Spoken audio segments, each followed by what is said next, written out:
The valley is situated in the heart of the South Pennines in Calderdale, in the north of England. It's the third one to be featured in the Pathway series of films, The Valleys of Calderdale.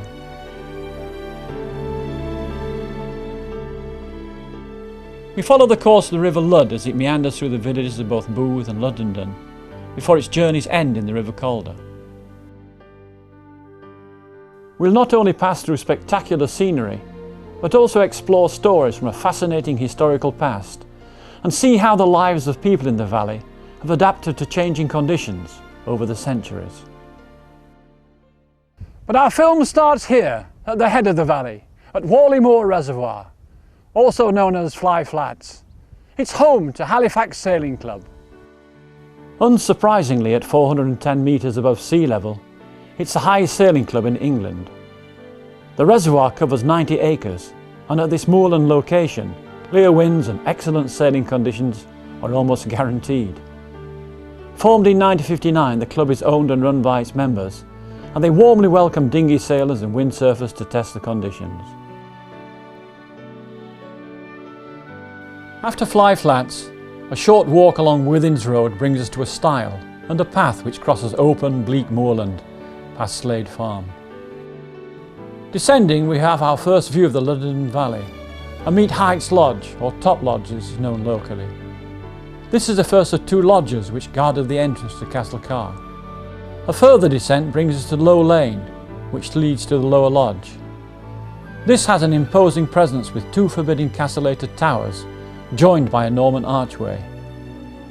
Both lodges are now private residences, but once they indicated something grand lay ahead.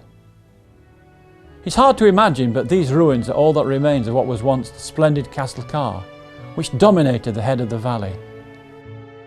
The site was bought by Captain Joseph Edwards, who hired Thomas Risley to create the hall. Started in 1859, it took 8 years to build.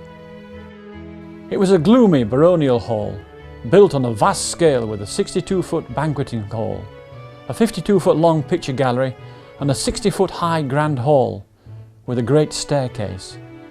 It was not a cosy place in which to live. Its saving grace was the extensive landscape gardens with waterfalls and fountains, the central one reaching a staggering height of over 100 feet high. After Captain Edwards and his son were killed in a railway accident, there were several owners before it was bought by John Murgatroyd in the late 19th century.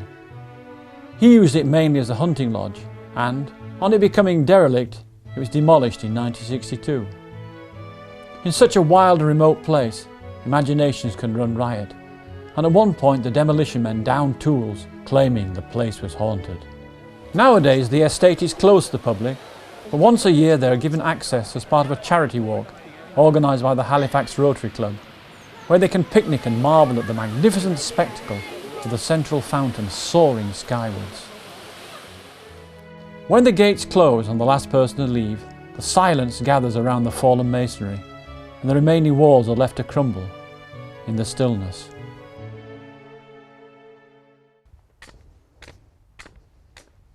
Leaving Castle Carr, Low Lane takes us through a patchwork of stone walls and meadows. Just before Throstle Bower, we arrive at the site of the former London Dean Wesleyan Methodist Chapel.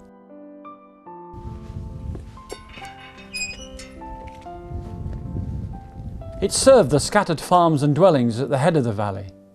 It was opened on Christmas Day 1828, with the Sunday school being added in 1878. Tragically, it was destroyed by fire in 1954, with the fire service finding it difficult to get water to the blaze. Attempts to continue worship in the Sunday school led to dwindling congregations, and it closed in 1978. The cemetery remains and is very well maintained. One grave in particular attracts a great deal of attention. It lists the names of 7 orphans who died whilst in the employment of Calvert Mills at Wainstalls. Attitudes towards it vary a great deal. Were they taken from orphanages and forced into slave labour, working long hours in bad conditions for little pay? Or were they taken from a life of abuse and hardship on the streets and given a fresh start? I mean, research has shown that 17 of them actually got married here and settled down. Exploitation? Philanthropy? Like many historical questions, the jury's out.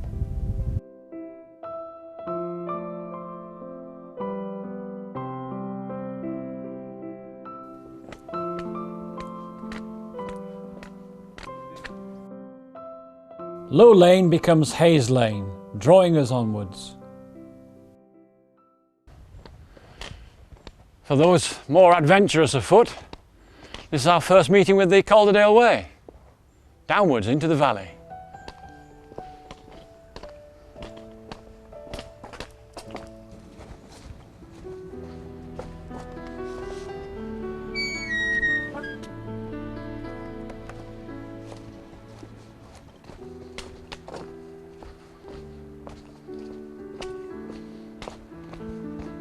There's nothing more magical than dapple light through stands of beech trees.